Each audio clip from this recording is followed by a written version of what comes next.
Hey, good morning. I'm up here in southern Minnesota and spring has just sprung. Look at the beautiful red buds on those trees. It's just gorgeous. I'm in New Ulm, Minnesota, and as I said yesterday, I'm here as a district president and the assignment committee for the graduates. And so yesterday we spent 9 hours going through about 125 graduates and deciding where they would go serve in the Lord's church as teachers and staff ministers.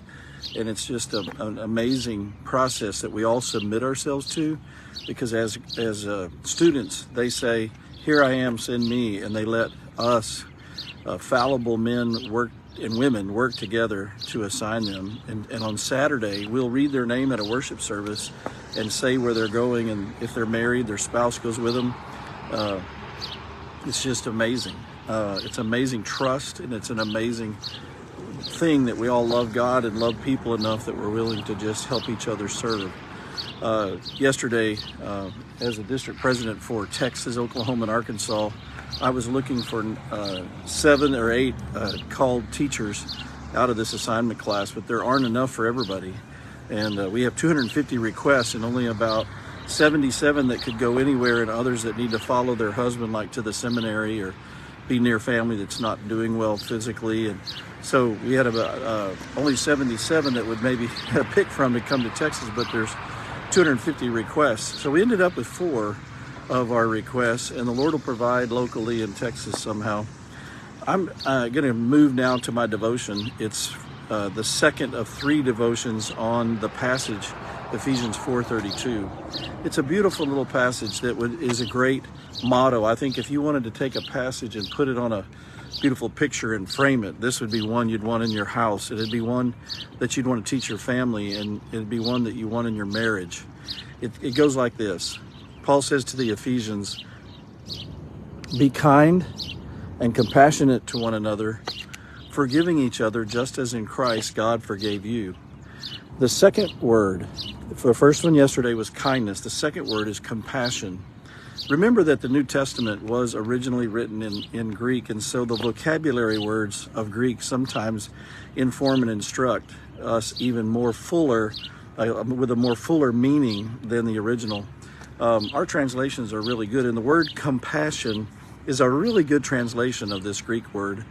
The Greek word is the root word splagna, which means the visceral organs, the digestive system. It's that sense of feeling and having feelings in your body, even in your torso. We would say it like the warm fuzzies, or be tender-hearted toward another person.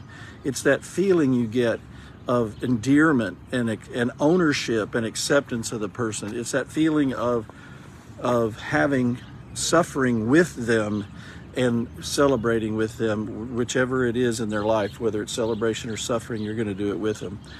The word compassion, the English word, is a great translation of splagna, because it has the word passion in it, which means to feel and to feel strongly about. And then the word means like cooperative. Compassion is to feel along with another person, to feel along with them. And what the Lord is saying, and the first word, you remember yesterday, was doing something useful for them. This word is feeling for them. And you absolutely must listen and be around and socialize and absorb and understand another person. Our Surgeon General, Vivek Murthy, just issued a statement that the number one health challenge in America right now is loneliness. I think it's the Biden administration's response to the pandemic and trying to get something positive going for people. Think about that, loneliness. The pandemic didn't really cause loneliness, though. Loneliness is caused by the fall into sin. We are all separated from God, and we're all separated from each other, and we're all crummy by nature at helping each other deal with loneliness. And most of the time, we're most interested in taking care of our own loneliness rather than helping with the loneliness of others. And so this passage is saying, have compassion for other people. It's saying, help them with their sense of loneliness and help them along. Compassion is not fixing other people's problems, but it might lead you to help them. But compassion is to feel with them. And you know how a lot of times in a relationship, especially for women, because they're more in touch with their feelings than men are, but men have plenty of feelings. But you don't want, in a relationship, you don't want necessarily someone to fix it. But if they'll listen and they'll go with you, they have compassion for you, it will actually minister to your life. We Christians have in Christ everything we need to be good at having compassion for other people. As humans, we're kind of crummy at it, and as Christians, we're imperfect at it. But in Christ, who has compassion for us, and it says in so many places in the Gospels, he looked at them and had compassion on them. He looked at us and had compassion on us, and so he came in his love for us, and his compassion, his feeling for us became useful and kind and saved us by living his life and dying and rising again for us. Because that is our hope with God and our peace with God, and we know God has compassion for us, then we have that same compassion that's from above to share with each other and with other people. And it starts by listening. Some people will say that Job's friends were at their best when they just sat for 7 days and listened silently to him. It's when they opened their mouths to speak, to try to interpret his life, that they actually made a mess out of things. Compassion is listening first and understanding. They did a survey one time and they gave people about 100 words about relationships, and they said, what do you want most out of your marriage? And one of the words that was at the very top of the list that was chosen, they gave them an opportunity to choose like the 10 top words they want out of their marriage out of a list of 100. One of the words at the very top of the list was understanding. Everybody wants to be understood, and everyone wants to be loved and have that sense of security in a compassionate relationship. When there's compassion in a relationship, your relationship feels indestructible because the person has these feelings of compassion for you.